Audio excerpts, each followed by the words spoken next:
వివాహ సంబంధాలు రోజురోజుకు అడుగంటిపోతున్నాయి. మూడు ముళ్ళు వేసి 7 అడుగులు నడిచిన వారు ఉండగానే మరొకరితో సన్నిహితంగా ఉంటున్నారు. మనసులో పుట్టిన ఓ దురాలోచన వల్ల వివాహితర సంబంధాలు పెట్టుకుంటున్నారు. దీంతో ఒకరిపై ఒకరు కక్షలు పెంచుకుంటూ అంతమొందించుకుంటున్నారు. ఇలా ఇల్లీగల్ ఎఫైర్ పెట్టుకొని ఎంతో మంది తమ జీవితాలను నాశనం చేసుకుంటున్నారు. భార్య ప్రియుడు కలిసి భర్తను చంపడం, భార్యతో సన్నిహితంగా ఉంటున్న వ్యక్తిని భర్త చంపడం లాంటి సంఘటనలు తరచూ ఇలాంటి వార్తలు వింటూనే ఉన్నాం.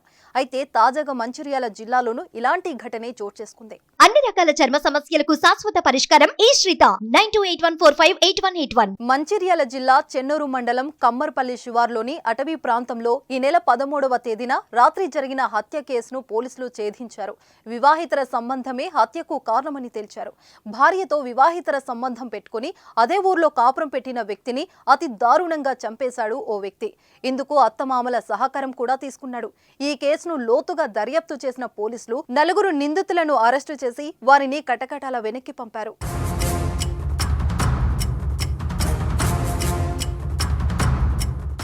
అసలు జరిగిన విషయం ఏమిటంటే, మంచిర్యాల జిల్లా పొన్నారం గ్రామానికి చెందిన శేఖర్, పద్మలకు కొన్నేళ్ల క్రితం వీరికి వివాహమైంది. 2 పిల్లలు కూడా ఉన్నారు. అయితే కట్టుకున్న భర్త బంగారం లాంటి పిల్లలు ఉన్నా కానీ పద్మ మహేందర్తో పరిచయం పెంచుకుంది. అది కాస్త వివాహేతర సంబంధంగా మారింది. 5 ఏళ్లుగా వీరి మధ్య ఇల్లీగల్ ఎఫైర్ కొనసాగుతుంది. ఈ విషయం కుటుంబ సభ్యులకు తెలియడంతో 4 నెలల కింద ఇద్దరు ఊరి నుంచి పారిపోయారు. కుటుంబ సభ్యులు ఫిర్యాదు చేయడంతో చెన్నూరు పోలీసులు మిస్సింగ్ కేసు చేశారు. పోలీసులు ఆమెను పట్టుకోగా తన ఇష్ట ప్రకారమే వెళ్లిపోయానని చెప్పింది పద్మ. ఆ తర్వాత కొన్ని రోజులకు పద్మ మహేందర్ తిరిగి వచ్చారు. పొన్నారం గ్రామంలోనే ఒకే ఇంట్లో ఉంటూ వచ్చారు.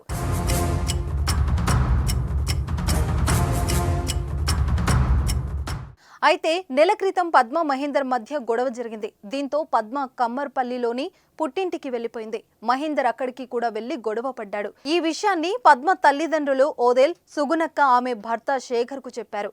మహేందర్ అడ్డు తొలగించాలని కోరారు. అందరూ కలిసి మహేందర్ హత్యకు ప్లాన్ చేశారని పోలీసుల విచారణలో తేలింది.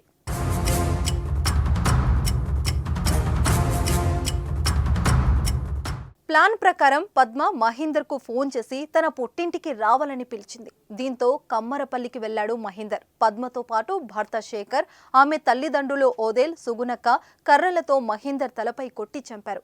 ఆ తర్వాత మృతదేహాన్ని ఎడ్లబండిపై గ్రామ శివార్లోని అటవీ ప్రాంతానికి తీసుకెళ్లారు. అక్కడ శవాన్ని తగలబెట్టేశారు. అక్కడ ఉన్న యువకులు ఈ విషయాన్ని మహేందర్ అన్న రవీందర్ కు చెప్పారు. రవీందర్ పోలీసులు ఫిర్యాదు చేయడంతో పోలీసులు వెంటనే రంగంలోకి దిగారు. పారిపోయేందుకు చెన్నూరు బస్టాండ్ కు వెళ్లిన పద్మ, ఓదేల్, సుగునక్కను అరెస్టు చేశారు. 4 రిమాండ్ కు తరలించారు. ఓ తప్పు 2 కుటుంబాలతో పాటు ఒకరి మృతికి కారణమైంది. అంతేకాకుండా తల్లిదండ్రులు చేసిన తప్పు వల్ల పిల్లలు అనాథలయ్యారు.